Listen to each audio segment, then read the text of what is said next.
दत्तगुरू म्हणतात, म्हाताऱ्या गिधाडाची ही कथा जो मनुष्य ऐकेल त्यांना मनोइच्छित फळ प्राप्त होईल आणि त्यांच्या कुटुंबाचे रक्षण स्वतः मी करेन. दुर्लक्ष करणारा मनुष्य परमेश्वरी कृपा कायमची गमावून बसेल. म्हाताऱ्या गिधाडाची ही कथा फक्त शांत मनाने श्रवण केल्याने कितीही मोठ्या दोषांचा, वाईट शक्तींचा, दारिद्र्याचा, साडेसातीचा आणि सतत त्रास देणाऱ्या शत्रूंचा कथा संपण्यापूर्वी नाश होतो.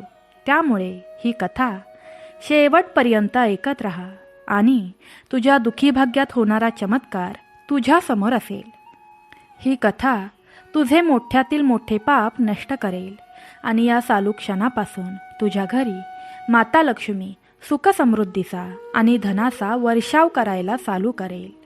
आजार, रोग, वाईट शक्ती, काळी बाधा तुझे शरीर सोडतील आणि भगवंताचे संरक्षण कवच 24 तास तुझ्या भोवती राहील. तुझे मन शांत होईल. या चालू क्षणाला परमेश्वरी कृपा प्राप्त करण्यासाठी कमेंट बॉक्समध्ये सांब, सदाशिव, श्री गुरुदेव दत्त, श्री स्वामी समर्थ प्रेमाने टाईप करा. आजची कथा लाईक करून तुमच्या आवडणाऱ्या एका स्वामींच्या किंवा दत्त महाराजांच्या भक्ताला शेअर करा. बघा, मरेपर्यंत दत्तगुरूंचा हात तुमच्या पाठीवर राहील. तेच तुमच्या कुटुंबाचे रक्षण करतील. चला तर मग या अद्भुत कथेला सुरुवात करूया. कैलास पर्वताच्या उंच शिखरावर भगवान महादेव आणि माता पार्वती ध्यानमग्न बसले होते. त्या क्षणी संपूर्ण ब्रह्मांड जणू स्थिर झालं होतं. हवा थांबली होती आणि काळ स्वतः त्या क्षणाला प्रणाम करत उभा होता. पण अचानक एका झपाटलेल्या आवाजाने तो शांत क्षण मोडला. एक म्हातारे थकलेले गिधाड आकाशातून डोलत डोलत खाली येऊ लागले. त्याची पिसं मळलेली, शरीरात त्राण नव्हता आणि डोळ्यात खोल दुःखाची छाया होती. ते थेट भगवान शंकराच्या चरणांजवळ येऊन कोसळलं. श्वास गतीने धपापत होता आणि त्याच्या तोंडून अश्रूंनी भरलेला आवाज निघाला. हे शिवा, हे त्रिलोकनाथा, मला माफ करा, पण आता जगायचं कारण संपलंय. माझं संपूर्ण आयुष्य गरिबीत गेलं. खायला नाही, प्यायला नाही. दुसऱ्यांच्या दारी गेलो तर अपमान, तिरस्कार हकलवून लावतात. कुणीच विचारत नाही. कुणीही काहीच मदत करत नाही. संतान नाही. माझ्या पत्नीला लोक हिणवतात. मी कितीही देवाचं नाव घेतलं तरीही संकट कमी होईनात. रात्र रात्र मी झोपू शकत नाही आणि आता मला आत्महत्येव्यतिरिक्त दुसरा मार्ग दिसत नाही. हे ऐकून माता पार्वतीच्या डोळ्यात पाणी आलं. त्यांनी गिधाडाकडे प्रेमानं पाहिलं. शिवशंकर त्या गिधाडाकडे पाहत गंभीरपणे म्हणाले, बोल गिधाड राजा, सांग तुझं दुःख. तू इतक्या वेदनेने आमच्यापर्यंत आलास, यामागे काहीतरी खोल कारण असेल. तेव्हा गिधाड हात जोडून अश्रूंनी ओले झालेले पंख मिटत म्हणालं, मला अचानक पैसा नको आहे. मला सोनं नको, पण मला मार्ग हवा आहे. असा मार्ग जो मला या संकटांमधून बाहेर काढू शकेल. मी स्वतः आत्महत्या करणार होतो, पण मनात आवाज आला, शिवाकडे एकदा तरी जाऊन बघ, म्हणून आलोय आशेचा एक थेंब घेऊन. त्याचं दुःख ऐकून संपूर्ण वातावरण भरून गेलं. महादेव म्हणाले, हे गिधाड राजा, आज तू एकटाच नाहीस. संपूर्ण पृथ्वीवर असंख्य जीव अशाच वेदनांनी झुरत आहेत. त्यांच्यासाठीच ही एक गोष्ट आहे. ती गोष्ट ऐकली, समजून घेतली आणि जीवनात उतरवली तर कोणतंही संकट, गरिबी, शत्रू, पीडा, रोग किंवा काळदोष टिकणार नाही. पण ती गोष्ट शेवटपर्यंत ऐकणं आवश्यक आहे. फक्त ऐकणं नाही, ती अंतःकरणात रुजवणं महत्त्वाचं आहे. माता पार्वती आणि म्हाताऱ्या गिधाडाने मान हलवून एकमुखी उत्तर दिलं, हे महादेवा, आम्ही ती गोष्ट ऐकायला तयार आहोत. आम्हाला मार्ग दाखवा. तेव्हा भोळे शंकर हळूच डोळे मिटून म्हणाले, तर ऐका, ही कथा आहे एका पिंपळाच्या झाडाची आणि एका अनाथ माणसाची. ही कथा ज्याने ऐकली त्याचे दुःख विरघळून गेले. आज तीच कथा मी तुम्हाला सांगतो. शिव महादेव स्थिर स्वरात बोलू लागले आणि त्या आवाजात गूढता, तेज आणि अमर्याद शांतता होती. हे गिधाड राजा आणि प्रिय पार्वती, ऐका. मी आता जी गोष्ट सांगतो आहे ती फक्त गोष्ट नाही, ती एक अनुभूती आहे, एक सत्य आहे. हे ध्यानात ठेवा. ही कथा शेवटपर्यंत ऐकल्याशिवाय तिचं फळ मिळत नाही. गिधाड आणि माता पार्वती दोघांनी नम्रपणे डोके हलवले आणि महादेवांनी गोष्ट सुरू केली. एका वेळी पृथ्वीवर एक माणूस होता. त्याचं नाव कुणालाही माहीत नव्हतं, कारण त्याला समाजाने स्वीकारलंच नव्हतं. तो अनाथ होता. त्याला कोणताही परिवार नव्हता, पैसा नव्हता, संपत्ती नव्हती आणि लोकांच्या दृष्टीनं त्याचं अस्तित्व शून्य होतं. तो कोणाच्याही घरात जाई तर लोक दार बंद करून घेत असत.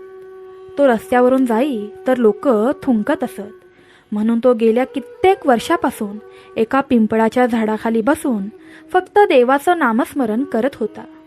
त्याचं शरीर जळून गेलं होतं, हाडं दिसत होती आणि तरीही त्याच्या तोंडावर शांती होती, कारण त्याचं अंतःकरण विश्वासानं भरलेलं होतं. तो फक्त एकच वाक्य पुन्हा पुन्हा म्हणायचा, शिवा, मी तुला कधीच पाहिलं नाही, पण मला खात्री आहे तू मला पाहतोयस. शिवा, मी तुला कधीच बोलताना ऐकलं नाही, पण मला खात्री आहे तू माझा प्रत्येक श्वास ऐकतोयस. त्या पिंपळाच्या झाडावर बसून तो माणूस दररोज उपवास करायचा आणि प्रत्येक संध्याकाळी देवाच्या चरणांपुढे एक दगड ठेवून प्रार्थना करायचा. एका दिवसाचं दुःख त्या दगडावर अर्पण करून शांत झोपायचा आणि सकाळी उठून तोच दगड नदीत टाकायचा. जणू दुःख विसरून नव्या आशेने जीवन सुरू करत असे. महादेव पुढे सांगत होते. त्यांच्या स्वरात तेज होता. त्या माणसाला कोणतीही कृपा दिसत नव्हती, पण एक दिवस एका अंधाऱ्या रात्री जेव्हा त्याच्या शरीरात ताप आला होता, जेव्हा पोटात 4 दिवसांपासून अन्न नव्हतं, तेव्हा एका वृद्ध स्त्रीने त्याला गरम पाणी आणि अन्न दिलं. तो म्हणाला, माई, तुम्ही कोण?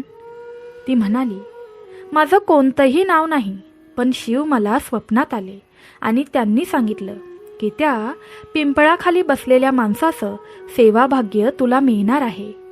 तो माणूस स्तब्ध झाला, कारण त्याला हेच जाणवायला लागलं की शिवा, तू खरोखर पाहतोयस, तू माझ्या सोबत आहेस. त्या क्षणापासून त्याच्या आयुष्यात बदल सुरू झाले. त्याच्या भोवती पक्षी जमा होऊ लागले, झाडांना फळं मिळाली, लोक त्याचं ऐकू लागले आणि त्या झाडाखाली एक एक करून हजारो लोक त्याच्याजवळ येऊन बसू लागले, त्याचं बोलणं ऐकू लागले. आणि एक दिवस राजा स्वतः त्याच्या पायाशी आला आणि म्हणाला, माझ्या राज्यातल्या लोकांना तू दुःखातून बाहेर काढ, मी तुझा सेवक होतो.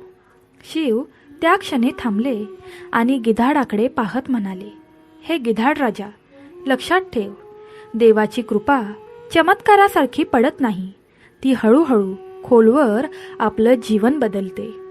जो मनाने चिकाटीने शेवटपर्यंत त्याच्यावर श्रद्धा ठेवतो त्यालाच देवाचं प्रत्यक्ष दर्शन न होऊनही अदृश्य स्वरूपात अनुभव मिळतो. गिधाड आश्चर्यचकित होतं आणि पार्वती मातेसमोर नम्रतेने म्हणतं, आई, खरंच शिवा आपल्यावर लक्ष ठेवून आहेत, ते कधीही आपल्याला सोडत नाहीत. भक्तांनो, शिवाला प्रसन्न करण्यासाठी कमेंट बॉक्समध्ये प्रेमाने टाईप करा, शिवा, मला तुझ्या अदृश्य कृपेवर पूर्ण विश्वास आहे. बघा, तुमच्या आयुष्यातून सर्व चिंता नाहीशा होतील. शिवशंकर शांतपणे पुढे बोलू लागले. त्यांच्या स्वरात आता गूढतेचा अजून गहिरा स्पर्श होता. कैलासावर गूढ शांती पसरली होती. गिधाड आणि माता पार्वती दोघंही अगदी अंतर्मनाने ऐकत होते. हे गिधाड राजा, आता मी जे सांगणार आहे ते मानवाच्या डोळ्यांनी बघणं शक्य नव्हतं, पण ज्याच्या श्रद्धेचा दीप न विझणारा असतो त्याला मी स्वतः आशीर्वाद देतो आणि त्याच्यासमोर प्रकट होतो, अगदी अगोचर रूपात. त्या अनाथ माणसाचा पिंपळाजवळचा प्रवास आता बदलू लागला होता. पण हा बदल ऐहिक नव्हता, तो आध्यात्मिक होता. त्या दिवशी संध्याकाळी सूर्य ढळत चालला होता. झाडांची सावली लांबत चालली होती. त्या माणसाने नेहमीप्रमाणे त्याचा दुःखाचा दगड पिंपळाजवळ ठेवला आणि डोळे मिटून ध्यानात बसला. तेवढ्यात एक अतर्क्य घटना घडली. पिंपळाच्या झाडाखाली एक तेजस्वी आकृती हळूहळू प्रकट होऊ लागली. ती आकृती अगदी प्रकाशाने भरलेली होती. जणू 1000 सूर्य एकत्र आले तरीही तेवढं तेज नसेल. त्या आकृतीच्या कपाळावर चंद्र होता, गळ्यात नाग आणि डोळ्यात अपरंपार करुणा. तो कोण होता? तो कोण असावा? होय, ते शिवच होते. पण त्या माणसाला शिवाचं रूप कळलंच नाही. तो माणूस डोळे मिटून होता आणि शिवाने आवाज न करता त्याच्या समोर बसून त्याच्या हातात पाण्याने भरलेले एक पात्र ठेवले. त्यावर एक त्रामाक्षरात लिहिलेला मंत्र चमकत होता. शिवाने तेव्हा त्या माणसाच्या मनात एक विचार ठेवला. माझं रूप तुला दिसत नाही, पण मी आहे. मी तुला एक मंत्र देतो. हाच तुझा मार्ग आहे. जो हा मंत्र अंतःकरणाने घेईल तो कोणत्याही बंधनातून मुक्त होईल. दुसऱ्या दिवशी त्या माणसाने जाग येताच हातात तो तांब्याचा पात्र पाहिला. मंत्र होता, ओम त्र्यंबकम यजामहे सुगंधिम पुष्टिवर्धनम उर्वारुकमिव बंधनान मृत्युमुक्षय मामृतात. त्याने तो मंत्र वाचला आणि अचानक त्याच्या शरीरातून थकवा निघून गेला. ज्याला कधी काळी कोणी वाचवायलाही आले नाही, आता त्याच्या भोवती दिव्य ऊर्जा साठू लागली होती. झाडाजवळ येणारी सर्व लोक त्याचं बोलणं ऐकून रडू लागली, कारण त्यांच्या शब्दात आता अनुभव, सामर्थ्य आणि दिव्य शक्ती उतरली होती. शिव पुन्हा गिधाडाकडे वळाले. हे गिधाड राजा, लक्षात ठेव, मी प्रत्येक श्वासात, प्रत्येक झाडाच्या सावलीत आणि प्रत्येक अश्रूत असतो.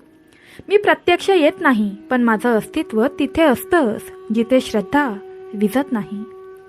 म्हाताऱ्या गिधाडाच्या डोळ्यातून आता दुःख नव्हतं, तर जाणीवेचं तेज झळकत होतं.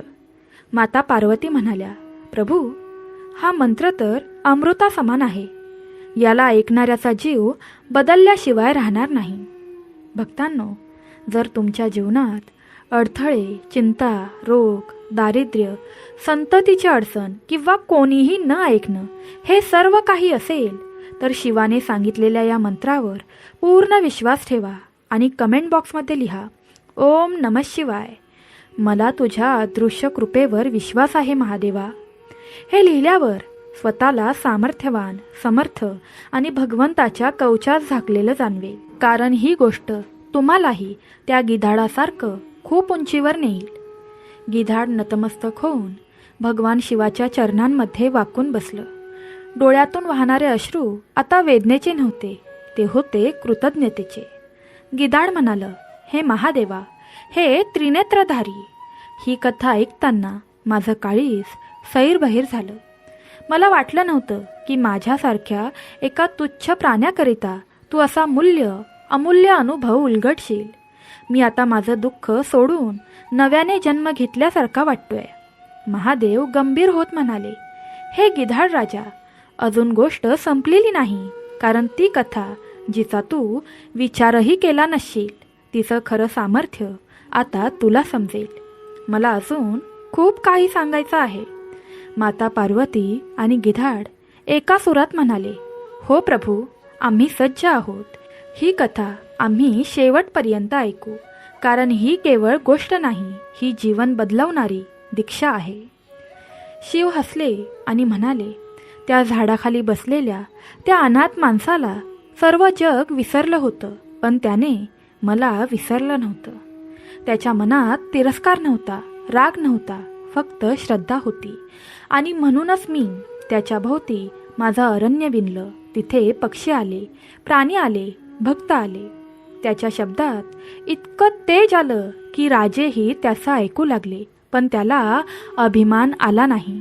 तो म्हणायचा, हे माझं नाही, हे शिवाचं आहे. एक दिवस त्याच्याजवळ एक गरीब स्त्री आली. तिच्या पाठीवर भुकेली लेकरं होती. ती रडत म्हणाली, बाबा, माझ्याकडे काहीच नाही, मला अन्नही नाही. तो माणूस स्वतः उपाशी असतानाही तिच्या पाठीवरचं बाळ त्याने उतरवलं आणि स्वतःकडचं अन्न त्या लेकरांना दिलं आणि त्या स्त्रीलाही दिलं. तेव्हा ती स्त्री रडत म्हणाली, तुम्ही कोण? तो हसून म्हणाला, मी एका झाडाखाली बसलेला माणूस, पण माझा आधार शिव आहे. त्याच रात्री त्याला स्वप्नात शिव भेटले. ते म्हणाले, तू माझी परीक्षा दिलीस आणि उत्तीर्ण झालास. आता मी तुला वर देतो. जो तुझं नाव श्रद्धेने घेईल त्याच्या जीवनात मी प्रवेश करीन. मग त्याच्या नावावर एक छोटे मंदिर उभारण्यात आलं.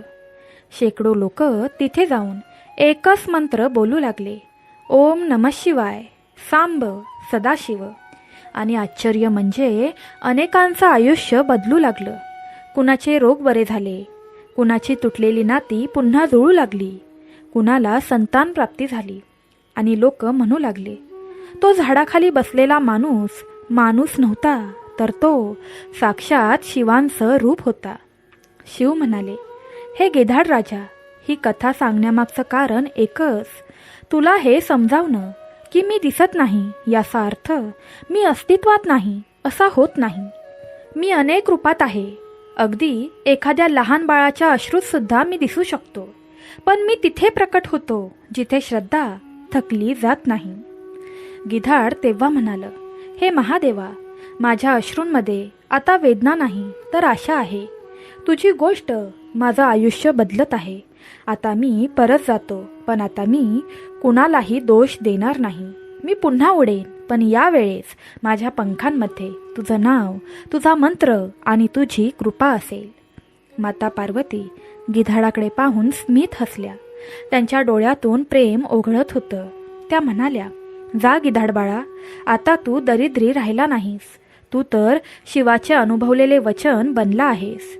गिधाडाने मान वाकवली आणि शेवटचं वाक्य बोलू लागला, हे शिवा, मी आता पुन्हा जन्म घेतोय. तुझ्या कृपेने, तुझ्या गोष्टीने, तुझ्या मंत्राने.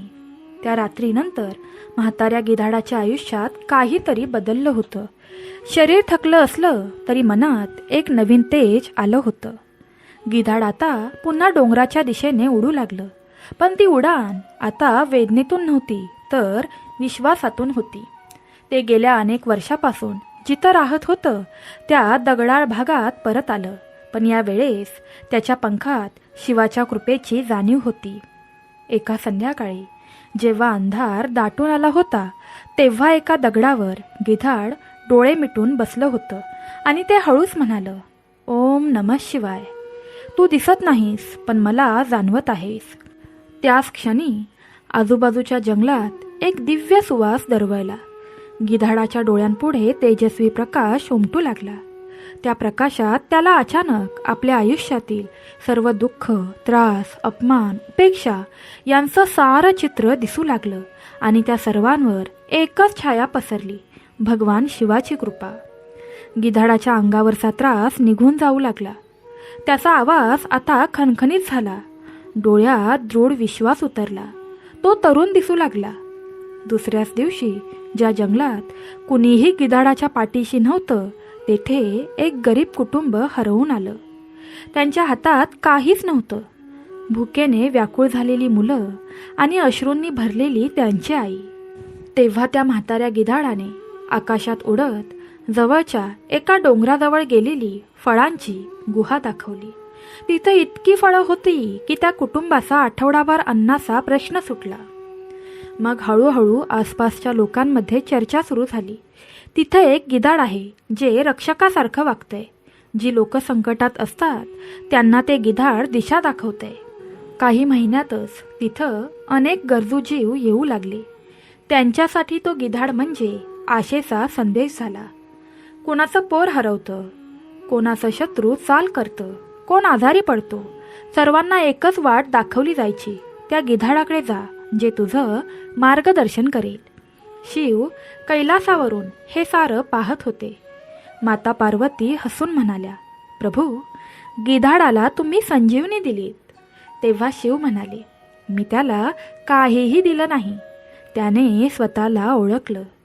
एकदा मन जर माझ्या अस्तित्वाशी जुळलं की मग कोणत्याही प्राण्यात माझं तेज उतरू शकतं. तो आता गिधाड उरलेला नव्हता तो माझ्या शक्तीचा वाहक बनला आहे. गिधाड आता प्रत्येक रात्री त्या पिंपळाच्या झाडाची आठवण काढायचं. तोच मंत्र म्हणायचं, ओम त्र्यंबकम यजामहे. आणि मग जे कोणी त्याच्याजवळ येईल त्याला हा मंत्र शिकवायचं. त्याच्या पंखाखाली आता कोणतीही उपेक्षा नव्हती, तर दिव्य ऊर्जा होती. तो तिरस्कृत प्राणी आता एक शिवभक्त संत झाला होता. भक्तांनो, ज्याप्रमाणे गिधाड बदललं त्याचप्रमाणे तुमचंही आयुष्य बदलू शकतं. त्यासाठी एक गोष्ट पुरेशी आहे, भगवंतावर अखंड श्रद्धा. तुम्ही जर गिधाडासारखा आज थकलात, हरलात, अपमानित झाला असाल तर कमेंट बॉक्समध्ये लिहा, शिवा मी हरलो आहे, पण तुझ्यावर माझा विश्वास अमर आहे. गेल्या काही महिन्यात गिधाडाचं नाव जवळपासच्या गावांमध्ये एका दिव्य प्राण्यासारखं घेतलं जायचं. त्याच्या डोळ्यात आता दुःख नव्हतं, पण त्याच दुःखातून उमटलेलं प्रेम आणि करुणा होती. त्याचं शरीर जरी झिजलेलं होतं तरीही आत्मा दिव्य तेजाने भरलेला होता. एका अमावस्येच्या रात्री सगळं जंगल शांत होतं. आकाशात चंद्र नव्हता, पण त्या अंधारातही गिधाडाच्या चेहऱ्यावर तेज होतं. त्याने आकाशाकडे पाहून डोळे मिटले आणि धीमपणे म्हणाला, शिवा, माझं हे आयुष्य तू पूर्ण केलंस. आता मला तुझं अंतिम रूप अनुभवायचं आहे. त्या क्षणी गिधाडाला एका विशाल प्रकाशाचा भास झाला.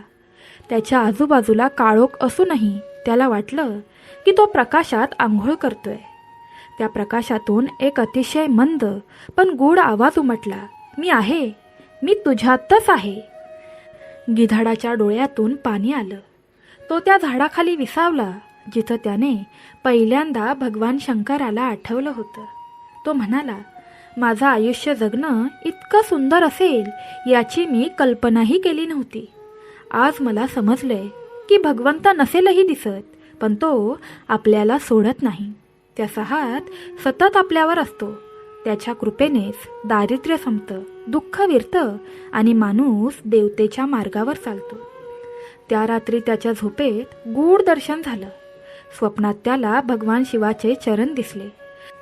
त्यांनी त्याच्या डोक्यावर हात ठेवला आणि म्हणू लागले, हे वत्सा, तू केवळ गिधाड नव्हतास, तू माझं रूप होतास.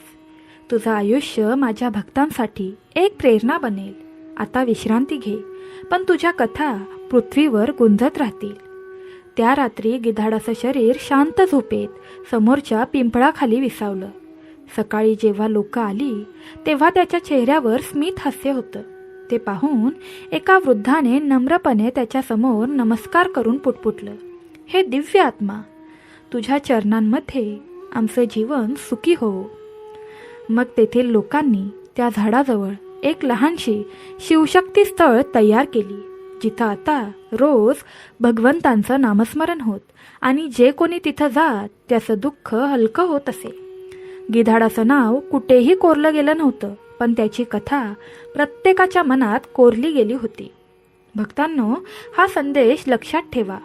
भगवंत आपल्या जवळ नसल्याचं वाटतं, पण तो त्याच्या निराकार रूपात आपल्यात असतो. जोपर्यंत आपली श्रद्धा जिवंत आहे तोपर्यंत आपण हरत नाही. गिधाडाची अनुभूती, त्याचा शांत निर्वाण आणि त्या जागेवर निर्माण झालेली शिवशक्ती स्थळ ही गोष्ट पसरवायला वेळ लागला नाही. गावकरी तिथं दिवा लावत, फुलं वाहत आणि भगवंताचं नाव घेऊन आपली व्यथा मांडत. त्या झाडाखाली आढळणारी शांतता काहीतरी वेगळंच सांगायची. जणू काळजातील काळोखही त्या स्थळी येऊन विरघळायचा. अशाच एका दिवशी एका म्हाताऱ्या बैलासोबत एक म्हातारी गाईला ओढत त्या झाडाजवळ आली. ती गाय पूर्ण अशक्त, डोळे बंद, श्वास मंद होता. गावात कुणीच तिला जवळ घेत नव्हतं, कारण ती मरणाच्या सीमेजवळ पोहोचली होती. ती म्हातारी डोळ्यात पाणी आणून त्या पिंपळाच्या झाडाजवळ बसली. गायीचा चेहरा आपल्या मांडीवर ठेवत ती म्हणाली, हे भोलेनाथा, ही गाय माझी आई आहे. माझ्या लहानपणी माझं पोट तिच्यामुळे भरलं. आज तिचा जीव जातोय, पण तुम्ही तिचा जीव परत द्याल असं मला वाटतं, कारण ही जागा साधी नाही, इथे काहीतरी विशेष आहे. त्या रात्री आकाशात काळसर ढग जमले, पण कोणतीही वीज नव्हती. कोणताही वारा नव्हता. फक्त त्या झाडावरून झरझर निघणाऱ्या पानांची सळसळ होती. म्हातारीच्या मागे अजून काही गावकरी उभे होते. ते गप्प होते. ते सगळे त्या शांत झाडाच्या दिशेने पाहत राहिले आणि अचानक त्या गायीच्या शरीरात एक हालचाल झाली. ती गाय हळूहळू डोळे उघडू लागली. प्रत्येकाचं हृदय थबकलं. म्हातारी ओरडली, गाय उठली, माझी आई परत आली. गायीने नुसते डोळे उघडले नाही तर ती उठून उभी राहिली. मग ती त्या झाडाकडे पाहून मान हलवू लागली. जणू कोणत्या अदृश्य शक्तीचे आभार ती स्वतः मानत होती. त्या दृश्यानं तिथल्या प्रत्येकाचं हृदय गदगदून आलं. कोणीतरी हळूच नम्रपणे म्हणालं, हे गिधाड नव्हतं, हे शिवाचं रूप होतं. त्याच्या सहनशीलतेमुळेच ही जागा जिवंत झाली आहे. त्या रात्री गावकऱ्यांनी त्या झाडाभोवती नवे दिवे लावले. त्या झाडाला फुलांनी सजवलं आणि एक पत्र लावलं. इथे जिथं गिधाड झोपलं तिथं देव जागा झाला. त्यानंतर जणू त्या जागेचं आयुष्यच बदललं. जो कोणी तिथं जायचा त्याचं मन हलकं व्हायचं. दुःखाच्या ओझ्यानं वाकलेली पाठ ताठ व्हायची. गोंधळलेल्या माणसाला दिशा मिळायची. दारिद्र्यानं पिसलेल्या जीवाला आशेचा किरण मिळायचा. आणि ही जागा गिधाडेश्वर स्थान म्हणून ओळखली जाऊ लागली. पार्वती मातेने ते पाहिलं तर तिच्या डोळ्यातून प्रेमाश्रू आले. ती म्हणाली, शिवा, त्या गिधाडाच्या अंतःकरणात जे सत्य होतं तेच आज संपूर्ण विश्वात उमटतंय. भक्तांनो, तुम्ही ही कथा ऐकत आहात. याचा अर्थ तुमच्यातही गिधाडासारखा संयम, धीर आणि भक्ती आहे. तुमच्या जीवनातही अशीच कृपा व्हावी म्हणून आता खाली प्रेमाने लिहा, माझं दुःख विरावं, माझ्यातील गिधाड जागं व्हावं, हेच मी इच्छितो, हेच मी इच्छिते. त्या गिधाडेश्वर स्थळाचा प्रभाव आता गावात, शेजारच्या गावात, तालुक्यातही पोहोचला होता. एका दुःखद बातमीमुळे ते ठिकाण अजून एकदा गूढतेच्या सावटाखाली आलं. धर्मेश्वर राजाचा मुलगा एका अपशकुनी स्वप्नामुळे मानसिक व्यथेत होता. राजवैद्य, मंत्र, यंत्र, शांती, होमवहन काहीही चाललं नाही. राजा धर्मेश्वर दुःखी मनानं आपल्या वडिलोपर्जित राजसिंहासनावर बसलेला, पण डोळ्यात झोप नव्हती. स्वप्न तीच. एका गिधाडाच्या डोळ्यात त्याला दिसत होतं की एक जळणारी झाडी आणि त्याच्या पुत्राचे ओरडणारे आवाज. हे गिधाड कोण आहे आणि हे झाड कुठलं? राजा स्वतःशीच विचार करत राहिला. त्याच्या राणीने शेवटी सांगितलं, गावात गिधाडेश्वर नावाचं जागृत स्थान आहे. गिधाडानं आपलं प्राण अर्पण तिथे केलं होतं. लोक म्हणतात त्या झाडाखाली चमत्कार घडतो. राजा एक क्षणही न दवडता तिथं निघाला. संपूर्ण राजदरबार, रथ, सैनिक, पुजारी आणि महाराणीसह तो त्या स्थळी पोहोचला. पण पोहोचता क्षणी त्याच्या मनात एक गूढ शांतता उतरू लागली. गावकरी गोंधळून पाहत राहिले. राजा इथे का आला असावा? पण राजाच्या चेहऱ्यावरचा नम्रपणा काहीतरी वेगळंच बोलत होता. तो पिंपळाच्या झाडापाशी गेला, माती स्पर्शून हात सोडले आणि मग गिधाड झोपलेलंच ते स्थान पाहिलं. तिथं तो बराच वेळ गप्प बसून राहिला. डोळ्यात पाणी आलं. तो म्हणाला, मी राजाच आहे, पण हा पक्षी माझ्याहून श्रेष्ठ आहे, कारण त्यानं स्वतःचं दुःख न सांगता इतरांचं दुःख मिटवलं. त्याचा आत्मा इथेच आहे. माझ्या मुलाला बरं करा. नसेल शक्य तरीही त्याच्या दुःखाचं ओझं माझ्यावर द्या. त्या रात्री त्या झाडाखाली राजा झोपला. पहाटे आकाशात एक तांबडा उजेड पसरला आणि एका शुभशकुनाच्या आवाजानं त्याला जाग आली. डोळे उघडताच त्याच्या पुढ्यात त्याचा पुत्र उभा होता. जणू काहीच घडलं नव्हतं. त्याचं मन शांत, चेहरा तेजस्वी. तो ओरडला, पिताजी, मी ठीक आहे, मला काहीच झालेलं नाही. माझ्या स्वप्नात एक गिधाड आलं आणि म्हणालं, तू तुझ्या पित्याची सेवा कर, दुःख नष्ट होईल. आणि ते मला त्या पिंपळाखाली घेऊन आलं. राजाचं हृदय भरून आलं. त्याने त्या झाडाला प्रदक्षिणा घातली आणि गिधाडेश्वर ठिकाणी मोठा कलश आणि नंददीप ठेवून मंदिर बांधण्याचा संकल्प केला. तो दिवस होता महाशिवरात्री. त्या दिवशी हजारो भाविक जमले. पिंपळाचं झाड हलकं वाकल्यासारखं वाटत होतं. जणू त्याचा प्रत्येक पान भक्ताच्या इच्छांना पंख देत होतं. म्हणतात की त्या दिवशी मंदिराच्या गाभाऱ्यात फक्त एक साधा शब्द उमटला, शिवाय. पण कुणालाही तो शब्द उच्चारताना दिसला नाही. तो क्षण होता जेव्हा माता पार्वती हळूच म्हणाली, हे परमेश्वरा, तू आणि तुझं गिधाड दोघंही अदृश्य होऊनही लोकांच्या आयुष्यात दृष्टी देत आहात. भक्तांनो, ही कथा अजूनही चालू आहे, कारण तुम्ही ती ऐकता आहात. त्याचंही कारण आहे. तुमचंही जीवन काहीतरी बदलाच्या उंबरठ्यावर आहे. आता खाली प्रेमाने लिहा, मी तयार आहे. ही शिवकृपा मलाही हवी आहे. हा विश्वास तुम्हाला खूप पुढे नेईल. राजा धर्मेश्वरच्या मुलाच्या चमत्कारिक बदलानंतर गिधाडेश्वर मंदिर हे केवळ एक जागृत स्थान राहिलं नव्हतं, तर हजारो भक्तांचं विश्वासाचं केंद्र बनलं होतं. एका संध्याकाळी गाभाऱ्यात नंदादीप हळूहळू साऱ्या मंदिरात प्रकाश फेकत होता. शंखांचा नाद चालू होता आणि भक्तांच्या रांगा लांबवर पसरलेल्या होत्या. त्या दिवशी गावातून दूर असलेल्या एका डोंगरी भागातून एक वृद्ध आई आपल्या पांगळ्या मुलीला घेऊन मंदिराकडे येत होती. ती मुलगी शिवांगी जन्मताच चालू शकत नव्हती. आईनं तिचं नाव मोठ्या श्रद्धेने शिवावर ठेवलेलं होतं, शिवांगी. पण तिचं शरीर कमकुवत, पाय नजरेसहीन आणि मन सतत रडणाऱ्या स्वरात गुरफटलं होतं. आईने गिधाडेश्वराच्या स्थळी पोहोचताच ती आई मुलीला झाडाजवळ घेऊन गेली. तिचं डोकं त्या पिंपळाच्या झाडाच्या मुळांशी टेकवलं आणि फक्त एवढंच म्हणाली, शिवा, आता तुझं नाव घेऊन आलोय. ही चालली नाही तरी चालेल, पण तुझं दर्शन तिला मिळू देत. माझ्या जन्माचं सार्थक होईल. त्यावेळी झाडावर एक गिधाड बसलेलं होतं. कोणी म्हणालं, हे तेच गिधाड आहे ज्या गिधाडानं राजा धर्मेश्वराच्या मुलाला स्वप्नात दर्शन दिलं होतं. तेवढ्यात काय झालं, एक मंद वारा वाहू लागला. झाडाची एक एक पानं सरळ खाली शिवांगीच्या कपाळावर पडली. शिवांगी, जी अर्धवट बेशुद्ध स्थितीत होती, तिच्या शरीरात एखादा झटका गेला आणि ती हळूच डोळे उघडून बघू लागली. आई भीतीने मागे सरकली. शिवांगी? पण त्या मुलीने स्वतःच शरीर उचलण्याचा प्रयत्न केला. शरीर थरथरत होतं. आई रडत होती. संपूर्ण मंदिरात लोकांनी गर्दी केली होती, पण कुणी काहीही बोललं नाही. एक अघोषित शांतता, एक गूढ वातावरण, रहस्यमय. तेव्हा एक अतर्क्य घटना घडली. मंदिराच्या गाभाऱ्यातील नंदादीप एक क्षण अचानक प्रखर तेजाने लुकलुकू लागला आणि त्या तेजाच्या प्रकाशात गाभाऱ्यात एक अंधुक पण स्पष्ट आकृती दिसली. शिवशंकराच्या मस्तकावर गंगा, अंगावर वाघाची खाल, डावीकडे त्रिशूल आणि डोळ्यात करुणा होती. मंदिरात कोणी काहीच बोलू शकलं नाही. सर्वजण त्या आकृतीकडे पाहत राहिले आणि त्या अगदी नाजूक दिव्य छायेमधून एक मंद स्वर उमटला. त्या मुलीला पाय नीट नव्हते, पण तिच्या श्रद्धेला पंख होते. त्या दिवशी शिवांगीने पावलं उचलली. 1, 2, 3. ती पांगळी मुलगी चालत राहिली. तिच्या आईनं गाभाऱ्यात डोकं ठेवून रडायला सुरुवात केली. गावकऱ्यांनी जयघोष केला, हर हर महादेव, गिधाडेश्वर की जय. गिधाड झाडावर बसून शांत होतं, पण त्या दिवशी कुणी पाहिलं की ते हलकसं वर उडालं आणि आकाशात विलीन झालं.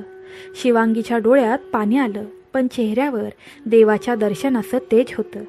त्याच दिवशी माता पार्वती कैलासावरून म्हणाली, हे महादेवा, हे परमेश्वरा, हे भोलेनाथा, तू अदृश्य राहून लोकांच्या पाठीशी उभा राहतोस.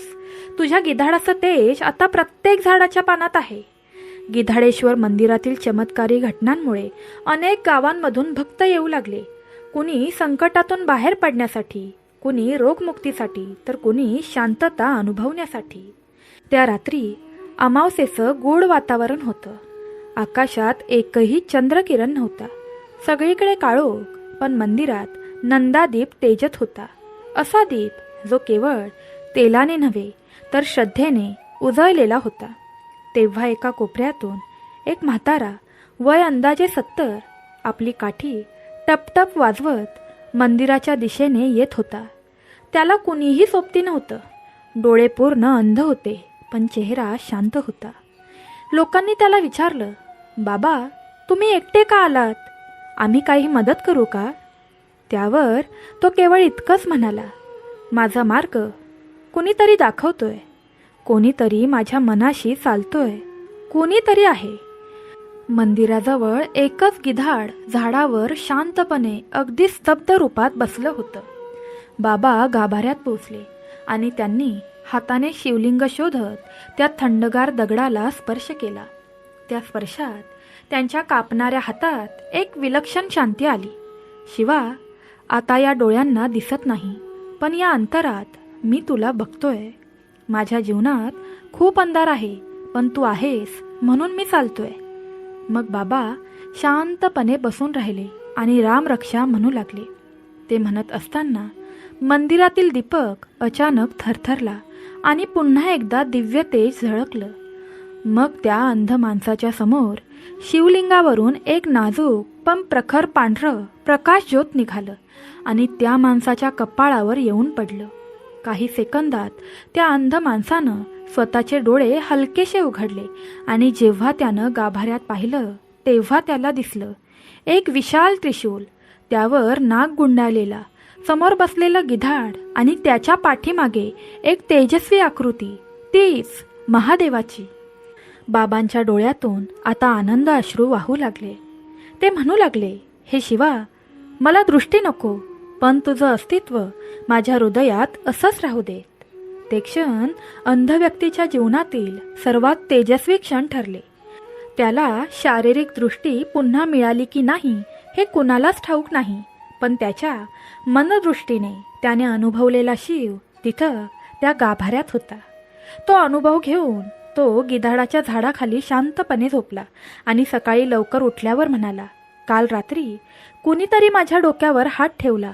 गरम, तेजस्वी त्या हातात त्रिशूलाची थरथर होती. शिवच होता तो. मंदिरात पुन्हा एकदा आवाज झाला, हर हर महादेव, हर हर महादेव.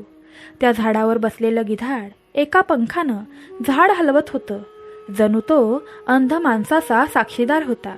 त्या क्षणापासून मंदिराजवळ एक फलक लावण्यात आला, येथे देव तुम्हाला दिसत नाही पण भासतो. भक्तांनो, शिवाची कृपा तुम्हालाही प्राप्त व्हावी असे वाटत असेल तर आपलं चॅनल सबस्क्राईब करा आणि तुमच्यासमोर दिसणाऱ्या घंटीवर क्लिक करा, जेणेकरून इथून पुढचे नवनवीन पवित्र व्हिडिओ, इच्छा पूर्ण करणारे व्हिडिओ सर्वात पहिले तुमच्यापर्यंत पोहोचतील. त्या अंधभक्ताच्या अनुभवाने मंदिरात एक वेगळीच भावना निर्माण झाली होती. लोक म्हणू लागले, हे गिधाड काही साधा पक्षी नाही, हे महादेवांचं वाहन आहे, एक अदृश्य पूजक आहे. मंदिरात एक दिवस एक तरुण भिकारी आला. केस विस्कटलेली, अंगावर फाटकी वस्त्र, डोळ्यात राग, मनात अंधार. त्याला ना कोणावर विश्वास होता ना कोणावर श्रद्धा होती. त्याला देवावरही विश्वास नव्हता.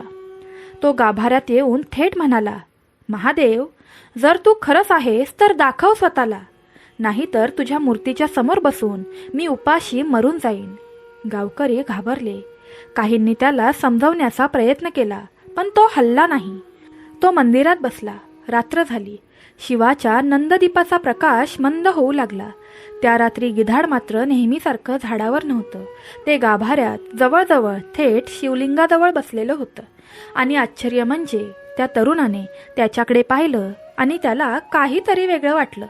त्याला झोप लागली आणि स्वप्नात त्याने पाहिलं एक रणांगण, त्यात एक गिधाड त्याच्या आजोबाच्या प्राणाला नेत आहे, पण मध्येच एक तेजस्वी आकृती येते. ती आकृती म्हणते, तू जे हरवलं आहेस ते माझ्या चरणांमध्ये परत सापडेल. तो दचकून उठला. समोर त्याने गिधाडाला पाहिलं. गिधाडाच्या चोचीत एक जुना कागद होता. तो कागद त्याने घेतला. उघडून पाहिलं. हे तर माझ्या आजोबांनी लिहिलेलं पत्र होतं, ज्यात त्यानं लिहिलं होतं, कधी संकटात असशील तर या शिवाच्या पायाशी ये, माझी वाट पाहणारा मी तिथेच तुला भेटेन. तो तरुण कोसळून रडू लागला. त्याच्या मनातील द्वेष ओसरला. त्याला एकदम आठवलं, त्याचे आजोबा पूर्वी हे मंदिर उभारणाऱ्यांपैकी होते. त्या क्षणी त्याने कपाळ जमिनीवर टेकवलं आणि म्हणाला, शिवा, मी भुकेला नव्हतो, मी हरवलेलो होतो. आता तू मला सापडलास म्हणजे मी पुन्हा जगायला सुरुवात केली. गिधाड शांतपणे परत झाडावर जाऊन बसलं. जणू आपली सेवा पूर्ण करून ते आता शांत झालं होतं.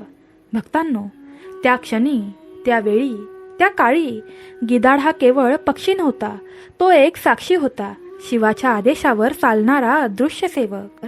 तुम्हालाही असं वाटत असेल की माझं जीवन थांबलं आहे, दिशा दिसत नाही, तर कमेंट बॉक्समध्ये लिहा, महादेव माझा मार्गदर्शक आहे. आणि ही कथा एका शिवभक्ताला शेअर करा. बघा, महादेव मरेपर्यंत तुमच्यावर संकट येऊ देणार नाही. भक्तांनो, पुढे गिधाड पुन्हा त्या झाडावर शांत बसलेलं होतं. पण त्याच्या डोळ्यात एक वेगळीच चमक होती. जणू अजून कुणीतरी त्याच्या कृपेची वाट पाहत होतं. मंदिराच्या पायऱ्यांवर त्या रात्री एक वृद्ध स्त्री रडत बसली होती.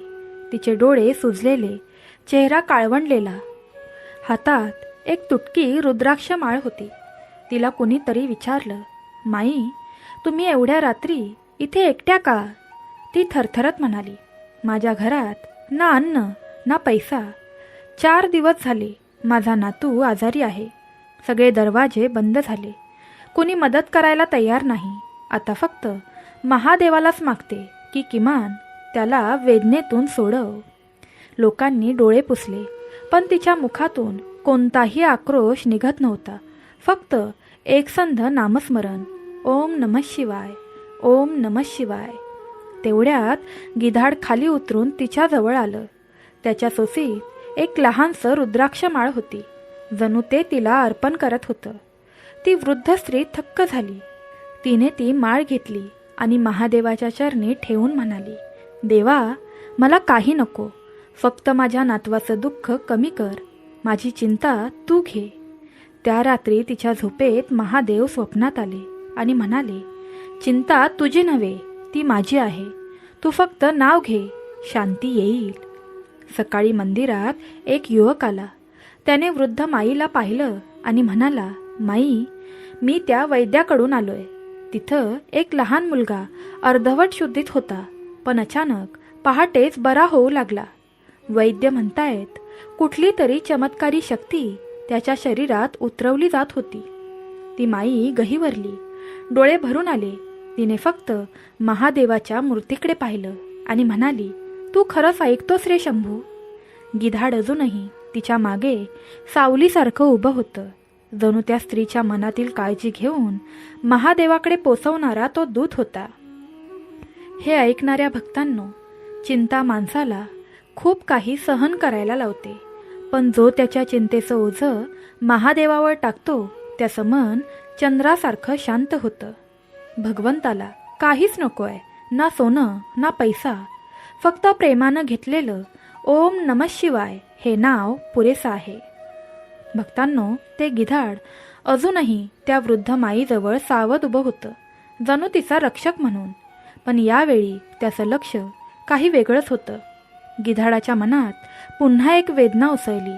त्याला आठवलं की तो स्वतः कधी काळी अन्नासाठी लाचार, पाण्याविना व्याकुळ आणि मानहानीने गोंधळलेला फिरायचा. हे ऐकणाऱ्या भक्तांनो, चिंता माणसाला खूप काही सहन करायला लावते, पण जो त्याच्या चिंतेचं ओझं महादेवावर टाकतो त्याचं मन चंद्रासारखं शांत होतं. भगवंताला काहीच नको आहे, ना सोनं ना पैसा. फक्त प्रेमानं घेतलेलं ओम नमः शिवाय हे नाव पुरेसं आहे. भक्तांनो, ते गिधाड अजूनही त्या वृद्ध माईजवळ सावध उभं होतं, जणू तिचा रक्षक म्हणून. पण यावेळी त्याचं लक्ष काही वेगळंच होतं. गिधाडाच्या मनात पुन्हा एक वेदना उसळली. त्याला आठवलं की तो स्वतः कधी काळी अन्नासाठी लाचार, पाण्याविना व्याकुळ आणि मानहानीने गोंधळलेला फिरायचा. एके दिवशी उपाशीपोटी ते गिधाड एका ओसाड डोंगरावर पडून होतं. शरीर थकलेलं, उडण्याची शक्ती हरवलेली. त्या डोंगराच्या कडेला एक लहानसा आश्रम होता आणि तिथे बसले होते एक वृद्ध साधू. पांढरं वस्त्र, अंगात राख आणि मुखात फक्त एकच जप, ओम नमः शिवाय, ओम नमः शिवाय. त्या साधूने गिधाडाकडे पाहिलं आणि नजरेतच माया ओतली. त्याने आपल्या भाकरीतील अर्धा तुकडा काढून त्या गिधाडाजवळ ठेवला. त्याला पाणी पाजलं, डोक्यावरून हात फिरवला आणि म्हणाला, जगात प्रत्येक प्राणी, प्रत्येक आत्मा भगवंताचा अंश आहे. तू गिधाड असलास तरी तुझ्यातही शिव आहे. त्या दिवशी गिधाडाला पहिल्यांदा वाटलं कोणीतरी त्याला आपलंसं म्हटलं. त्याने आकाशाकडे पाहिलं आणि त्या साधूप्रमाणेच जप सुरू केला, ओम नमः शिवाय. तेव्हापासून जेव्हा जेव्हा ते नाम घेत होतं तेव्हा त्याच्या डोळ्यांपुढे एक प्रकाश दिसत होता आणि ती प्रकाशमूर्ती असते महादेवांची. या गोष्टी सांगताना त्या वृद्ध माईने मंदिरात बसलेल्या भक्तांना सांगितलं, मी आत्ताच अनुभवलं की भगवंत काही मोठ्या हव्याने प्रसन्न होत नाही. तो तेव्हाच जवळ येतो जेव्हा आपण निस्वार्थपणे त्याचं नाव घेतो आणि मनात कोणताही स्वार्थ न ठेवता प्रेम व्यक्त करतो. मग एका तरुण स्त्रीने विचारलं, माई, पण पैसा नसेल, अडचणीत कुणी साथ देत नसेल, घर चालवणं कठीण असेल, तेव्हा काय करावं? माई हलकेच म्हणाली, अगं, अडचणीत असताना जर तू भगवंताचं नाव घेतलंस तर तो तुला सोडणारच नाही. फक्त त्याचं नाव घे आणि त्याच्या कृपेवर विश्वास ठेव. तेवढ्यात एक वृद्ध पुजारी म्हणाले, जेव्हा घरात रोज सकाळ संध्याकाळ ओम नमः शिवायचा जप होतो तेव्हा तिथे अन्नही येतं, लक्ष्मीही येते, पण सगळ्यात मोठी गोष्ट म्हणजे शांती येते.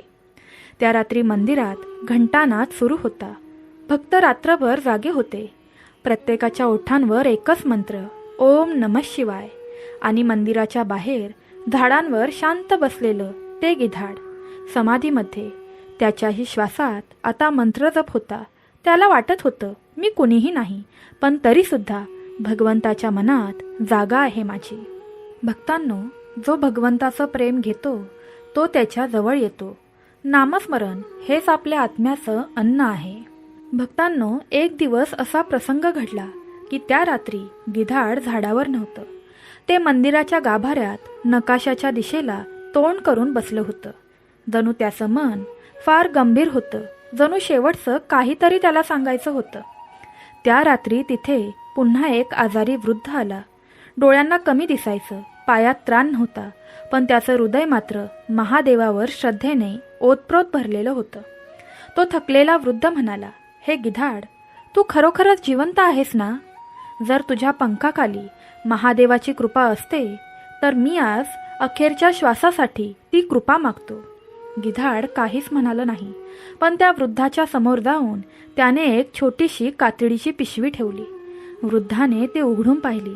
त्यात होते 5 निळसर धान्याचे दाणे, कुणालाही साधे वाटणारे. पण त्या वृद्धाने हात जोडून कपाळावर लावले आणि म्हणाला, ही माझ्या जन्मोजन्मीच्या तपश्चर्येची पूर्णता आहे. हे मी माझ्या गुरुने सांगितलं होतं. माझं आयुष्य संपण्यापूर्वी गिधाड मला 5 चिन्ह देईल. त्या 5 दाण्यात 5 देवांची कृपा असेल. तितक्यात अचानक आकाशात विजांचा गडगडाट झाला. पूर्ण मंदिर उधळून निघालं आणि शिवलिंगावरती एक तेजस्वी प्रकाश कोसळला. त्या तेजात काही क्षण एक छायाचित्र दिसलं. एक गिधाड ज्याच्या डोक्यावर त्रिशूळाचा प्रकाश होता. त्याच्या पंखांवर ओम नमः शिवाय हे तेज लिहिलं होतं. त्या दिवशी मंदिरात उपस्थित असलेल्यांनाही गिधाडाचं वेगळंच रूप जाणवलं. काहींना वाटलं, हे गिधाड महादेवाच्या एका अदृश्य शक्तीचा भाग आहे. त्या रात्री एक सेवक मंदिरात झोपलेला असताना त्याला एक स्वप्न पडलं. स्वप्नात महादेव स्वतः समोर उभे राहिले. महादेव म्हणाले, हे गिधाड, माझं निव्वळ वाहन नाही, हे माझं मौन माध्यम आहे. जिथे देव बोलत नाही तिथे ते माझ्या इशाऱ्यावर चालतं. जे भक्त हरवले आहेत त्यांना ते माझ्यापर्यंत पोचवतं. त्या सेवकाच्या डोळ्यातून अश्रू वाहू लागले आणि झोपेतून उठल्यावर त्याला गाभाऱ्यात एक उरलेला पीस सापडला, तेजस्वी आणि सुगंधी. त्या दिवसानंतर गिधाड पुन्हा कधीच त्या झाडावर दिसलं नाही. पण भक्तांनो, एक सत्य इथे उमटतं. भगवंताच्या अदृश्य सेवेकऱ्यांना ओळखायला डोळे नको, श्रद्धा लागते. कधी गिधाडाच्या रूपात, कधी एका शब्दात, कधी पिसासारख्या क्षुल्लक गोष्टीत महादेव आपली उपस्थिती देतात. आज तुम्हालाही असं वाटत असेल की माझ्यावरही महादेवांची कृपा व्हावी, तर प्रेमाने टाईप करा, महादेवा माझ्यावर कृपा करा आणि हा व्हिडिओ लाईक करा. भक्तांनो, एके रात्री माघ पौर्णिमा होती. आकाशगंगा अगदी स्पष्ट दिसत होती आणि मंदिरात त्या दिवशी पहाटेपासूनच एक अनोखा सुवास दरवळत होता. भक्त आलेले होते, पण सगळ्यांना काहीतरी विचित्र जाणवत होतं. जणू सगळं स्थिर आहे, पण तरीही एक वादळ येणार आहे. गाभाऱ्यात महादेवांचं शिवलिंग उजळून गेलं.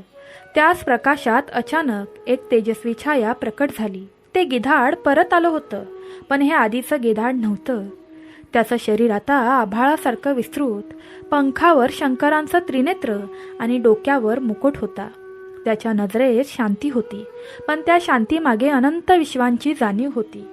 ते मंदिराच्या गाभाऱ्यात खाली उतरलं, शिवलिंगासमोर नमस्कार केला आणि तेवढ्यात पुरणचंद्राच्या प्रकाशात महादेव आणि माता पार्वती प्रकट झाले, जसे ते कैलासावरून त्या मंदिरातच उतरले असावे. महादेवांच्या गळ्यात नाग होता, पार्वती माईंच्या डोळ्यात करुणा होती. महादेव म्हणाले, हे गिधाड, तुझं कार्य पूर्ण झालं. तू अशा काळात भक्तांमध्ये राहिलास जिथे त्यांना स्वतःवरही श्रद्धा राहिली नव्हती. तू त्यांना पुन्हा माझ्यापर्यंत आणलं. गिधाड खाली वाकलं. त्याच्या डोळ्यातून चमकणारे अश्रू गाभाऱ्यातल्या पवित्र भस्मावर पडले. माता पार्वती पुढे आल्या आणि म्हणाल्या, तुझं दुःख मी पाहिलंय. तुझी एकटेपणाची लढाई मी ऐकली. जेव्हा तू काहीच उरलेला नव्हतास तेव्हा तू भक्तांसाठी दीप बनलास. आता तू केवळ गिधाड नाहीस, तू एक तपस्वी, एक ऋषी आहेस. तेवढ्यात आकाशात जलध्वनी झाला. एक तेजोमेघ गिधाडाभोवती फिरलं आणि गिधाडाचं शरीर तळपत त्या प्रकाशात विलीन झालं. गाभाऱ्यात सुगंध पसरला. गाभाऱ्यातील शिवलिंगावर पिसांचं चिन्ह उमटलं. एक आकाशी रंगाचं गिधाडाचं पीस ते चिरंतन तिथंच राहिलं. महादेव म्हणाले, आजपासून इथे हे गिधाडाचं मंदिर असेल. जे इथे येऊन माझ्या गिधाडरूपी सेवकाला नमस्कार करतील त्यांना मी स्वतः माझं वरदान देईन. हे शेवटचं दृश्य पाहून जे भक्त तिथे होते त्यांचं आयुष्य बदलून गेलं. एक अंध स्त्री पुन्हा तिला सर्व काही दिसायला लागलं. एक गरीब शेतकरी एका महिन्यातच जमीनदार झाला. एक दुःखी मुलगी जिला कुणीही स्वीकारत नव्हतं तिला पुण्यवान आईबाप सापडले.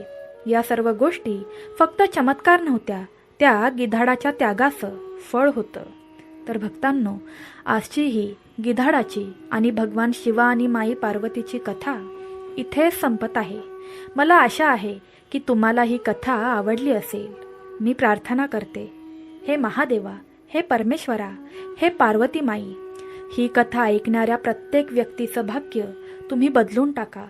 त्यांच्या दुःखी भाग्यात सुखाचा चमत्कार करा. त्यांच्या सर्व इच्छा पूर्ण करा आणि मरेपर्यंत यांच्यावर संकट येऊ देऊ नका. भक्तांनो, तुम्हाला आजची कथा कशी वाटली हे नक्की आम्हाला कमेंट करून सांगा. तुम्ही जर आपल्या चॅनलवर नवीन असाल तर आपल्या चॅनलला सबस्क्राईब करा. ती घंटी दाबा, जेणेकरून येणारे नवनवीन व्हिडिओ सर्वात पहिले तुमच्यापर्यंत पोहोचतील. सर्वांनी तुमची काळजी घ्या. सांब सदाशिव. हर हर महादेव. श्री स्वामी समर्थ.